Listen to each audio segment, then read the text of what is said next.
అండి చెప్పండి. మనుషులందరూ సమానమే కదా? సమానమే. స్త్రీ పురుషులనే భేదం లేదు కదా? అస్సలు లేదు. మరి భార్యలు ఎందుకు భర్తలకు లోబడాలి? సరే, ఈ మాట అందరి కోసం కాదు, వాక్యాన్ని నమ్మే క్రైస్తవుల కోసం మాత్రమే. సరే, అదేంటంటే ఇప్పుడు నేను ఒక ప్రశ్న అడుగుతాను, సమాధానం చెప్పు.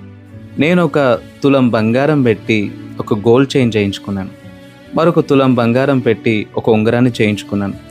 రెండింటి విలువ సమానమే కదా? సమానమే. రెండింటి ఖరీదు సమానమే కదా?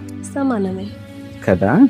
అలా అని ఇప్పుడు ఉంగరాన్ని తీసుకొని మెడకు వేసుకోగలుగుతానా? లేదు. మెడకున్న చైన్ తీసుకొని వేలుకు చుట్టుకోగలుగుతానా? లేదు కదా. సో చైన్ యొక్క పాత్ర చైన్ది, ఉంగరం యొక్క పాత్ర ఉంగరాంది. చైన్ మెడకేసుకుంటాం, ఉంగరం వేలుకేసుకుంటాం. అలాగే మనందరం సమానమే. దేవుని ఎదుట స్త్రీ పురుషులనే విభేదమేం లేదు. అందరూ కూడా వారి వారి క్రియలను బట్టి ఒకే రీతిగానే పరిగణించబడతారు. అయితే ఈ లోకంలో మనం భిన్నంగా సృష్టించబడ్డాం, భిన్నమైన బాధ్యతలు మనకి ఇవ్వబడ్డాయి. మన బాధ్యతలను మనం నెరవేరుస్తున్నాం వాక్యాన్ని బట్టి. భర్త తన పాత్రను పోషిస్తే భార్య తన పాత్రను పోషిస్తుంది. ఎవరు ఎక్కువ ఎవరు తక్కువ కాదు. ఈ లోకంలో వారి వారి బాధ్యతలు వారు నిర్వర్తిస్తే కుటుంబ నిర్మాణం చక్కగా ఉంటుంది.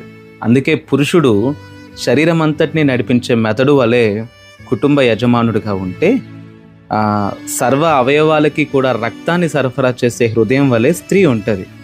ఏది ప్రాముఖ్యమని చెప్దాము? రెండు సమానమే కదా. మన పాత్రలు మనం పోషిస్తే మన కుటుంబాలు పచ్చగా ఉంటాయి.